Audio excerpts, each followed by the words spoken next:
साथियों नमस्कार। परम पूज्य सदगुरुदेव श्री सतपाल जी महाराज कहते हैं, सही क्रांति तो केवल समय के आध्यात्मिक गुरु की कृपा से ही संभव हो सकती है। इसीलिए गुरु महाराज जी का जो भक्त शिष्य होता है वह बड़ा ही भाग्यशाली होता है। हमेशा गुरु महाराज जी के चरण कमलों का ही ध्यान करता है, जिससे वह सहज में माया के बंधन से मुक्त होकर भवसागर को पार कर जाता है।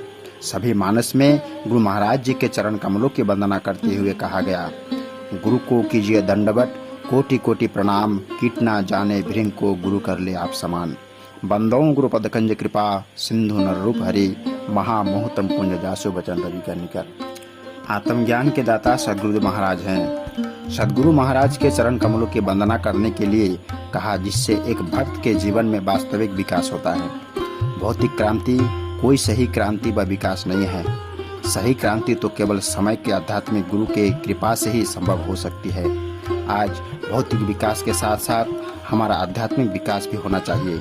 ऐसा अद्भुत ज्ञान गुरु महाराज जी ने हमको दिया है, उसका रोज भजन अभ्यास करना चाहिए। श्री महाराज जी कहते हैं, ज्ञान मार्ग पर चलने के लिए स्वयं को जानना होगा।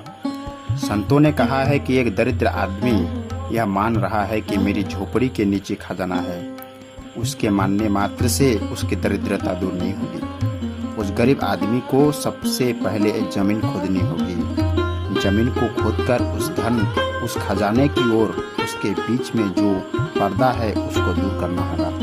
जब वह फासला खत्म हो जाएगा तब उसकी दरिद्रता दूर होगी, तब वह धनवान होगा। इसी प्रकार से भगवान को मान तो हम भी रहे हैं पर जानते नहीं। हमारे और भगवान के बीच में भी फासला है, और वह फासला क्या है? हमारे संतों ने यह बताया है कि भक्ति के मार्ग से वह फासला दूर होगा, साधना से वह फासला समाप्त होता है, और उसके लिए संतों का संग करना चाहिए। महाराज जी कहते हैं कि माया से परहेज व त्याग से ही मन की एकाग्रता संभव। अध्यात्म मार्ग में मन का समर्पण होना बहुत जरूरी है। मन अगर परमात्मा के नाम में रम गया तो समझे एकाग्र हो गया, और इस एकाग्रता से आदमी के अंदर सच्चा परिवर्तन होने लगता है। हम प्रभु नाम का सुमिरन करें तो हमें अपने अंदर ऐसा खजाना मिलेगा जो विनाशी खजाना है, जो कभी खत्म न होने वाला खजाना है। इसीलिए हम सदैव अध्यात्म ज्ञान की बात कर रहे हैं, जिससे सारे संसार को बदलने की क्षमता रहता है। प्रिय साथियों नमस्कार। अब कुछ खबरें राजनीतिक विषय से।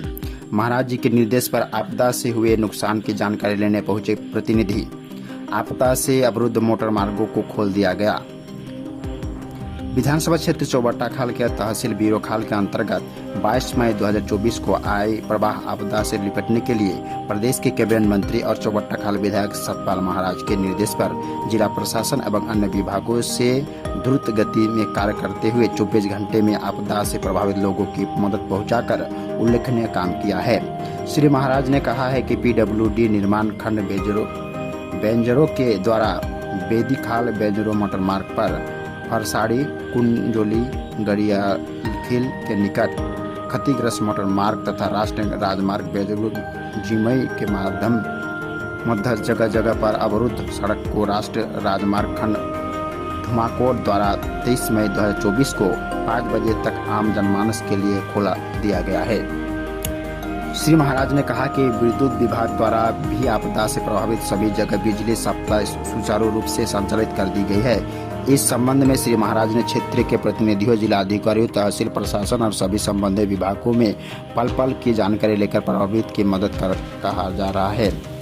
आपदा से ग्रस्त जिम्बई, सुकई, फरसाड़ी, कुंजोली के परिवारों से श्री महाराज ने निर्देश पर उनके प्रतिनिधि राय सिंह नेगी, भाजपा के मंडल अध्यक्ष ओमपाल बिष्ट, क्षेत्र के तहसीलदार गौपाल कानूनगो, विनोद कुमार, अन्य राजमार्ग के धुमाकोट के इंजीनियरों की टीम व खंड विकास अधिकारी जयपाल अपनी टीम के साथ प्रभावित परिवारों से मिले तथा आपदा से हुए नुकसान की जानकारी प्राप्त की।